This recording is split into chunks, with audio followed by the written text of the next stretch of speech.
고린도전서 4장 말씀입니다. 신약 성경 266면입니다.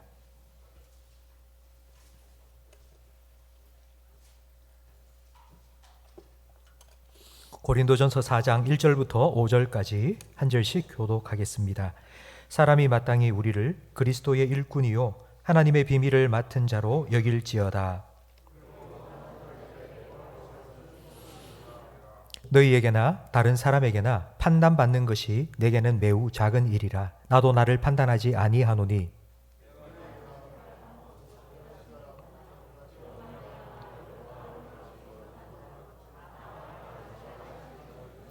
함께 읽습니다. 그러므로 때가 이르기 전 곧 주께서 오시기까지 아무것도 판단하지 말라. 그가 어둠에 감추인 것들을 드러내고 마음의 뜻을 나타내시리니 그때에 각 사람에게 하나님으로부터 칭찬이 있으리라. 아멘. 우리 좌우에 계신 분과 인사하겠습니다. 오후에 뵈니까 더 반갑습니다. 은혜 많이 받으세요. 사람은 칭찬받기를 좋아합니다.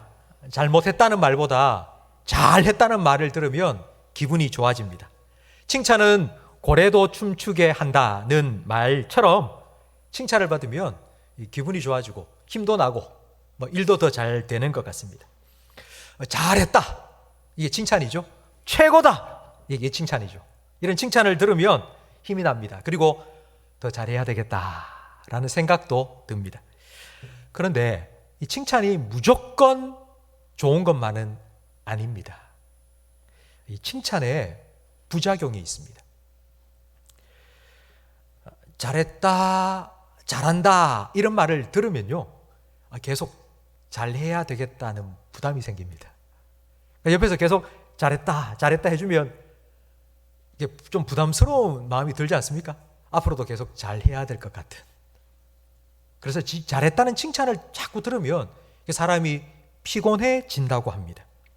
반대로 칭찬을 받지 못하면 옆에 있는 사람한테는 잘했다고 말해주고 자기한테는 아무 말도 안 합니다. 그러면 나는 잘 못했나? 아니, 잘하고 있는데도 왜 나한테는 저런 말을 안 해주지?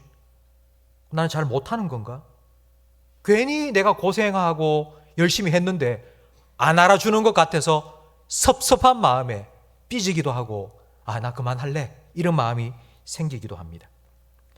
이처럼 우리는 칭찬에 목말라 하면서도 참 아이러니하게도 칭찬을 잘 못합니다. 칭찬을 잘 안 합니다.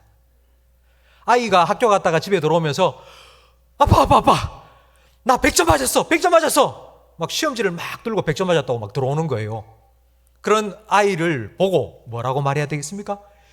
이야 잘했다 해줘야 되는데, 야 너가 반에 100점 맞았네, 너 말고 또 몇 명이야? 칭찬해주면 뭐 어디 덧납니까? 그런데 시험이 쉽게 나와서 너 100점 맞았지? 너가 반에 절반이 100점 맞았지?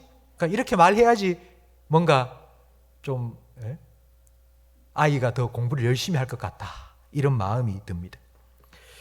우리가 칭찬에 좀 인색한 이유가 두 가지가 있습니다. 하나는 문화적인 이유입니다. 서양과 동양의 문화가 다른데요, 서양의 문화는 자기 고취 문화입니다. 그러니까 잘하는 것을 더 잘하도록 장려해 줍니다. 그런데 동양, 우리 한국과 같은 이 동양의 문화는요, 못하는 걸 더 잘하도록 자기 장려? 그런 문화입니다. 그래서 성적표를 가지고 왔으면 100점짜리가 5개 있고 60점짜리가 1개 있으면 100점 맞은 것 칭찬하기보다 너 이거 왜 60점이야? 너 이것도 열심히 해야 돼. 이제 이렇게 말하는 게 우리 한국 부모들의 일반적인 모습입니다. 그러니까 칭찬에 어색한 이유, 칭찬을 잘 하지 못하는 이유가 이렇게 생각합니다. 자꾸 칭찬하면 교만해 줄 수 있어. 그래서 사람은 겸손해야 돼. 그래서 잘 못하는 것 더 잘하도록 해줘야지 그게 잘 되는 거야. 이런 생각을 하면서 칭찬을 잘 안 해줍니다. 그리고 두 번째, 이 칭찬에 인색한 이유가 또 하나 있는데요, 그건 아주 더 근본적인 이유입니다. 왜냐하면 우리는 사람에 대해서 잘 모르기 때문입니다. 그 사람에 대해서 잘 모르기 때문에 칭찬을 잘 해줄 수 없습니다. 사람은 다 다릅니다. 사람의 능력이 다 다릅니다. 어떤 일을 맡겼는데 그 일이 이 사람한테는 가벼운 일일 수 있고 이 사람한테는 버거운 일일 수 있습니다. 나한테는 능력이 많아서 이게 가벼운 일이라서 잘 해냈다고 칭찬을 해주는데 어떤 사람에게는 이게 너무 버거운 일이에요. 그래서 이거 너무 힘들어해요. 그럼 그 사람은 칭찬을 해주면 안 될까요? 가정이나 개인적인 건강에 어떤 문제가 있는지 우리는 모릅니다. 그 일을 잘 할 수 있는 상황인지 아니면 건강이 안 좋아서 할 수 없는지 우리는 잘 모릅니다. 그리고 그 일을 맡아서 할 때에 요령을 살살 피웠는지 아니면 최선을 다해서 했는지도 모릅니다. 그냥 우리는 그 일의 결과만 봅니다. 그래서 100점 맞았다.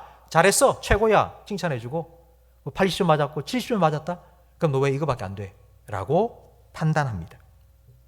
이런저런 이유로 인해서 우리는 잘했다고 칭찬하기보다는 너 이거밖에 안 되냐고 판단하는 일들이 더 많습니다. 기독교 역사에 있어서 최고의 전도자요. 수많은 교회를 개척하고 선교사로서 여기저기 다니면서 복음을 전하고 그리고 성경도 많이 기록한 최고의 신학자가 바로 사도 바울입니다. 그런데 바울도 사람들에게 칭찬을 받기보다 너 왜 이거밖에 안 돼? 라는 판단을 더 많이 받았다고 합니다. 우리 생각에는 야 바울이 어떻게 사람들로부터 판단을 더 많이 받았어? 라고 생각할 수 있는데요. 정말 바울이 판단을 받을 만한 너 왜 이거밖에 안 돼? 이런 말을 들을 만한 조건들이 바울에겐 정말 많이 있었습니다.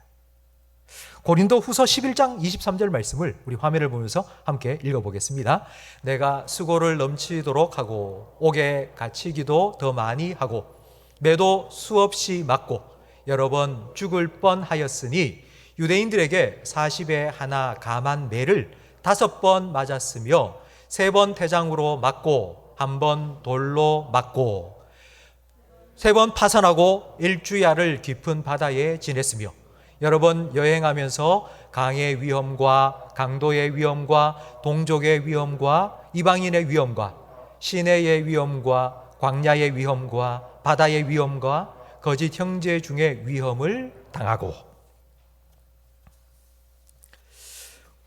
또 우리가 잘 알고 있다시피 바울은 육체에 가시가 있었습니다. 육체에 가시는 질병이었죠. 그 질병 때문에 복음을 전하는 일에 참 많은 방해가 있었습니다. 십자가에 달린 예수님 향하여서 사람들이 이렇게 조롱했죠. 야, 네가 남은 그렇게 구원을 잘하면서 네는 구원도 못하고 이렇게 조롱하지 않았습니까? 그것처럼 사람들이 바울을 향해서 똑같이 조롱한 거예요. 야, 네가 복음을 전하고 네가 그렇게 능력이 있는 사도라고 하면서 네 병 하나 못 고쳐? 그렇게 두드려 맞고 감옥에 갇히고 야, 그럼 고생을 해? 네가 진짜 하나님이 선택한 사도가 맞아? 너 능력 있는 사람 맞아? 사람들이 그렇게 조롱하고 판단했습니다. 만약 제가 바울이었다면 그런 얘기를 들었다? 저는 정말 섭섭할 것 같습니다. 그리고 내가 이런 말 들으면서 계속 해야 되나? 그만둬야 되겠다. 아마 이런 생각도 하지 않았을까 생각을 해보았습니다. 그런데 바울이 어떻게 반응했을까요? 사람들의 이런 말을 들으면서 사람들의 판단을 들으면서 어떻게 반응했는지 3절 말씀에 나옵니다. 우리 3절 말씀을 함께 읽어보겠습니다.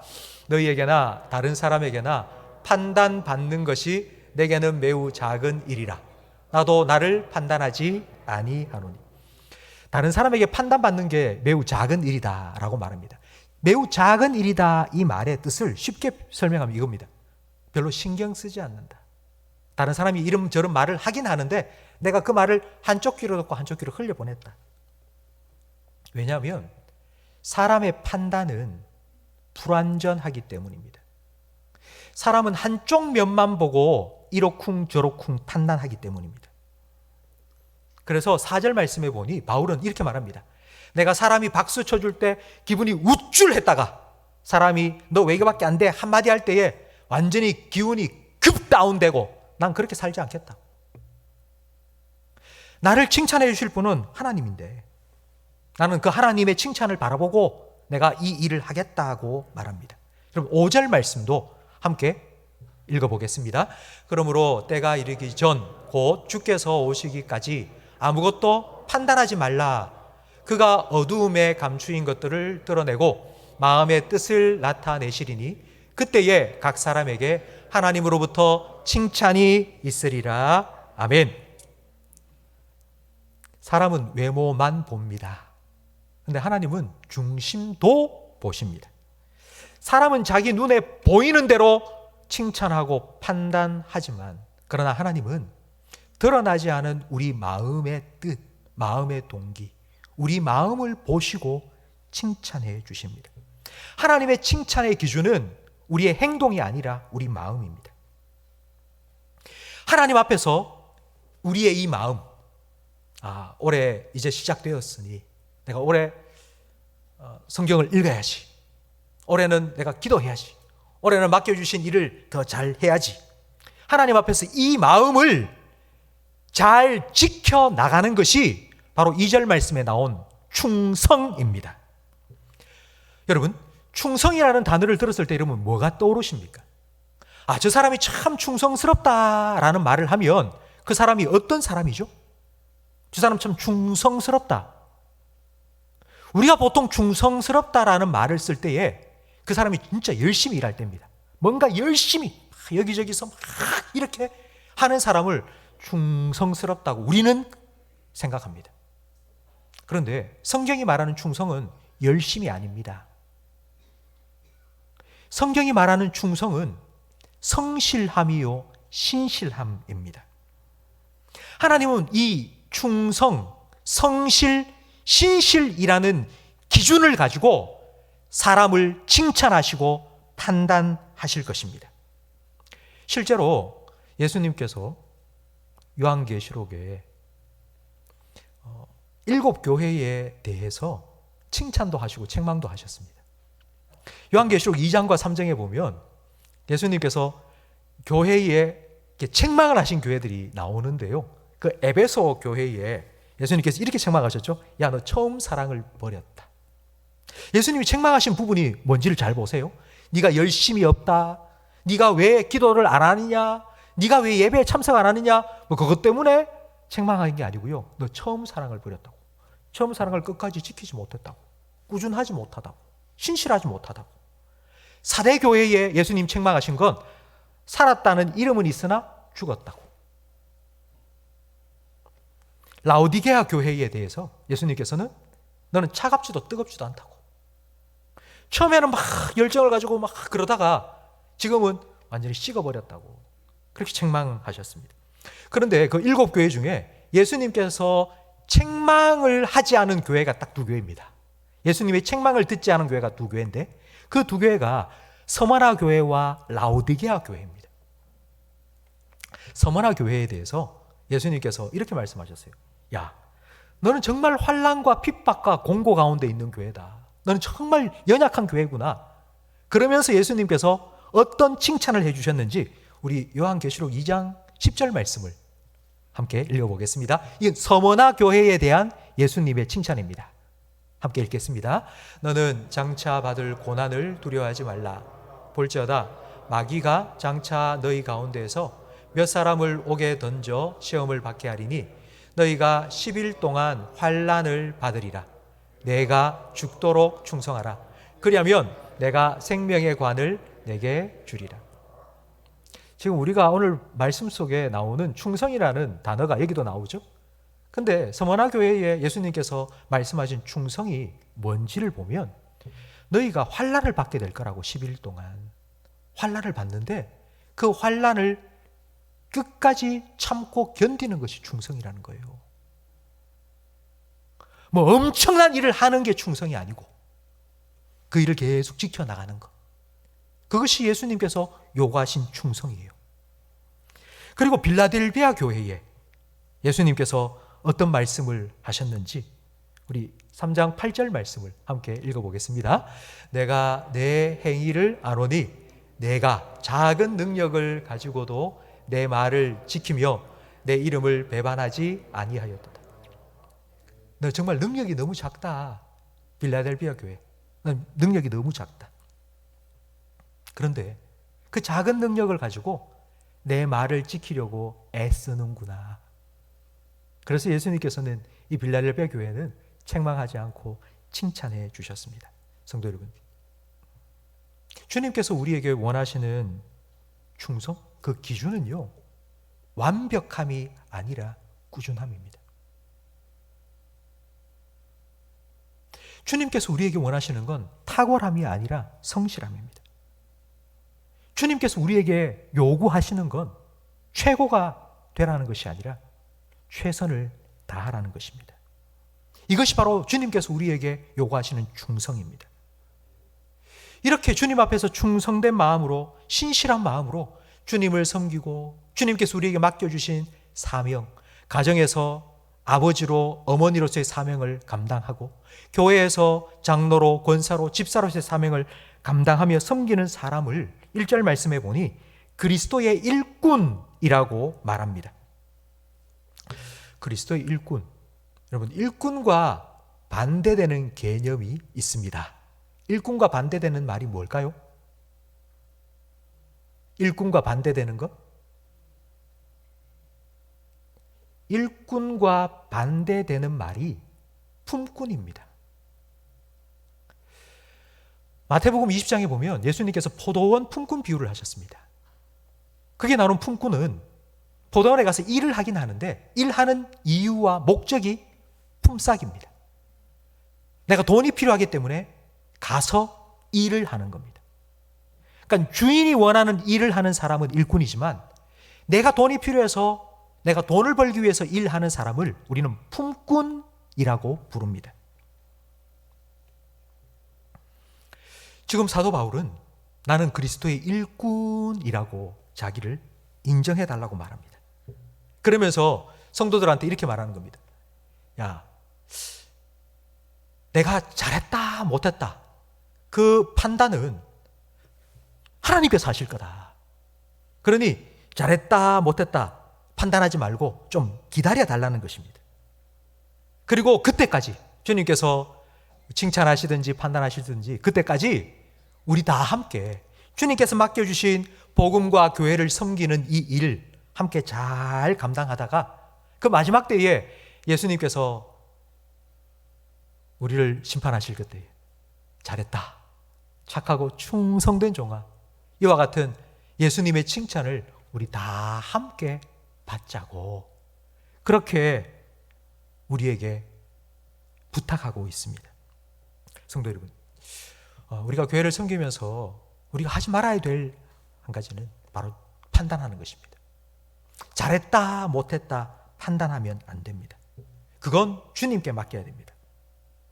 앞에서 말씀드린 것처럼 칭찬은 고래도 춤추게 한다는 말처럼 이 칭찬에는 아주 강력한 힘이 있습니다.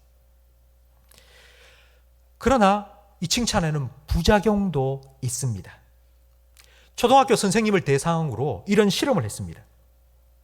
어떤 실험인가 하니 한 반에서 선생님이 한 아이를 칭찬해 준 겁니다. 야, 철수야, 너는 어떻게 그렇게 발표도 잘하니? 너는 어떻게 그렇게 숙제도 잘해왔니?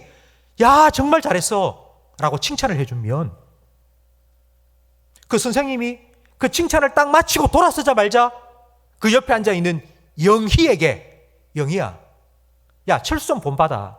넌 왜 이거밖에 안 돼? 라고 칭찬을 금방 한 사람에게 해주고 난 다음에는 그렇게 하지 못하는 아이에게 책망하고 비난하고 있더라는 것입니다. 우리가 자녀를 키우면서도 이 똑같은 실수를 저지릅니다. 야, 우리 둘째는 어떻게 이렇게 공부를 잘해? 그러면서 형에게 이렇게 말합니다. 야, 동생 좀 본받아라. 이런 말을 딱 해놓고 난 다음에는 이 실수다. 이런 말 하면 안 되는데 라는 생각을 아차 하면서 할 때가 많습니다. 칭찬을 받는 당사자에게는 자신감만 주면 좋겠는데 그 자신감을 넘어서 자만심을 갖게 만들고요. 이 칭찬의 부작용이 칭찬을 받지 못한 옆에 있는 사람들한테는 열등감을 갖게 만듭니다. 또 하나, 이 칭찬의 부작용인 무엇인가 하니, 이 칭찬은요, 이 마약과 같은 작용을 합니다. 그래서 칭찬을 한번 들으면요, 또 듣고 싶고 또 듣고 싶은 거예요. 그래서 내가 칭찬을 듣고 싶다는 생각 때문에 내가 잘 못할 것 같다, 내가 해서 끝까지 못할 것 같다라고 싶으면 아예 하지도 않는 거예요. 나는 칭찬을 받아야 되니까. 내가 잘할 수 있는 거, 내가 해낼 수 있는 거, 지금까지 칭찬받아왔던 그 일만 계속 해내가 하는 겁니다. 스탠포드 대학의 심리학과 교수인 캐롤 드웩이라는 사람이 이런 말을 했습니다. 칭찬을 받는 그 순간 나는 계속해서 칭찬을 받고 싶어하는 마음이 생긴다. 그래서 실험을 해봤는데, 야, 너 어떻게 성적이 이렇게 좋아? 너 정말 시험 잘 쳤어. 와, 대단해. 라는 칭찬을 계속 해준 그 아이는 시험 칠 때에 어렵고 힘든 문제가 나올 때 컨닝을 하더라는 겁니다. 그럼 부정행위를 함으로 자기 성적이 계속 좋아져서 칭찬을 받고 싶은 마음이 많기 때문에. 결국 이 칭찬을 해주고 하는 것이 오히려 그 아이에게는 독이 되고 그 아이가 발전하지 못하도록 한다고 말했습니다. 그렇기 때문에 우리는 다른 사람이 잘했다, 못했다 이렇게 칭찬하고 판단하는 거 우리가 하면 안 됩니다. 그거는 주님께 맡겨야 됩니다. 그러면 목사님, 우리는 뭐 해야 됩니까? 제가 오늘 우리가 해야 될 일을 이런 말씀드리겠습니다. 우리가 해야 될 일은요, 함께 교회를 섬기면서 그리스도 일꾼이 되어서 해야 될 일이 있습니다. 여러분, 저를 한번 따라 하시기 바랍니다. 격려. 칭찬과 격려 뭐 비슷한 말 같지 않습니까? 뭐 칭찬이나 격려나 뭐 똑같은 거 아니야 라고 생각할 수 있는데요, 아니요, 다릅니다. 칭찬과 격려가 무엇이 다른지 제가 설명을 드리겠습니다. 칭찬은 결과에 대한 것입니다. 결과가 잘했다, 100점 맞았다, 최고다, 그러니까 이거 칭찬입니다. 그러나 격려는 과정에 해당하는 것입니다. 그러니까 칭찬은 너 잘했어, 너 최고야, 이게 칭찬이고요. 격려는 열심히 했구나, 힘들지만 네가 포기하지 않고 끝까지 했구나, 이게 바로 격려입니다. 우리가 해야 될 일은 격려입니다. 교회를 하면서 다들 힘들지 않습니까? 다들 바쁘지 않습니까? 그런데 교회에 누군가는 섬기는 사람이 필요하고 누군가는 맡아서 해야 할 사람이 필요합니다. 그 일을 할 일이 없어서 그래서 맡은 게 아니라 누군가는 해야 되기 때문에 그 일을 맡아서 하고 있지 않습니까? 다들 힘듭니다. 힘들지요. 잘했다 못했다가 아니라 맡아주셔서 감사하고 섬겨주셔서 감사하다고, 그리고 조금 못하는 일이 있으면 괜찮습니다, 지금까지 해주신 것만 해도 감사하다고, 이렇게 격려해 주는 것이 우리에게 필요합니다. 성도 여러분, 여러분 주변에 함께 교회를 섬기는 분들을 한번 생각해 보십시오. 같은 부서에서, 같은 위원회에서, 같은 봉사의 자리에서, 찬양대로 교사로 함께 주님을 섬기고 교회를 섬기는 우리 옆에 있는 주님의 일꾼들, 우리가 얼마나 많은 격려를 해 주었습니까? 저도 참 칭찬에 인색할 뿐만 아니라 격려도 잘 못하는 편인 것 같습니다. 수고했습니다, 잘하셨어요, 감사합니다, 지금까지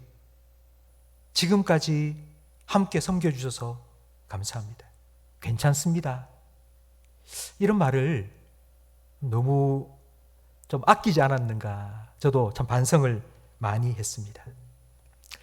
성도 여러분, 한 해 이제 교회를 섬기면서 제가 여러분에게 꼭 부탁드리고 싶은 것이 바로 이것입니다. 우리의 칭찬은 하나님께 맡기고요, 잘했다 못했다 그 판단은 이제 하나님께 다 맡기고, 우리는 서로 좀 격려해 주면 좋겠습니다.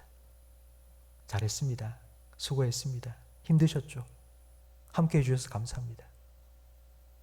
여러분, 이 격려의 말을 좀 아낌없이 서로서로에게 좀 해주시면 좋겠습니다. 언젠가 우리는 다 하나님 앞에 서서 하나님의 칭찬을 받을 날이 올 것입니다. 그때 저와 함께 교회를 섬기는 우리 모든 성도님들 주님께 저와 함께 잘했다, 착하고 충성된 종아 칭찬받게 될 것입니다. 근데 그날까지 격려해 주십시오. 그날까지 지치지 않고 우리 자리를 잘 지키며 충성스러운 그리스도의 일꾼으로 우리에게 맡겨준 일을 잘 감당해 나갈 수 있도록 격려해 주시고 위로해 주시고 함께 교회를 섬겨 주시기 바랍니다. 2023년 한 해 교회를 섬겨주시는 우리 모든 성도님들께 다시 한번 진심으로 감사드립니다. 우리 재직들 기도하면서 하나님께서 우리에게 주실 그 칭찬을 바라보시면서 서로서로 격려하면서 한 해 가정에서 교회에서 우리에게 맡겨주신 사명을 잘 감당해내는 주님의 일꾼, 충성스러운 일꾼이 되시기를 주님 이름으로 축복합니다. 기도하겠습니다.